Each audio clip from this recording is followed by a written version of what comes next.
या उन्हात व पावसात जेवायला बसणाऱ्या व उभ्या राहून जेवणाऱ्या पंक्तीस एक ठराविक वेळ देऊन ती वेळ होताच पेटी ऑफिसर ओरडायचा, उठो, खाना हो गया, चलो.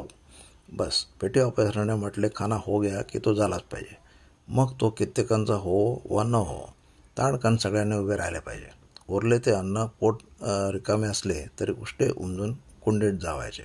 जर कोणी उठला नाही तर काही निर्दय पेटी ऑफिसर हातातली काठी सपासप फिरवेत, त्या पंक्तीत घुसून थाळ्या उडवेत, दाणादाण करून सोडेत. कोणी हो केले की वरून मार, मागून आज्ञा तोडल्याचा खटला. तरी या सर्व दागदपटशाची गाराणे वरच्या अधिकाऱ्यास कंटाळा येऊ तो वर नेऊन व प्रतिवाद करून असल्या आज्ञा मोडून राजबंदिवानांनी वर्षानुवर्ष त्या बंदिवासातही झुंज चालू ठेवली. 5-1 वर्षांनी हळूहळू फरक होत बंदिवानास भर पावसात वा उन्हात न बसता छायेत बसता येऊ लागले. अर्धपोटीच पंक्ती उठवण्याचे बंद करण्यात आले. बाहेरही स्थिती सुधारत गेली.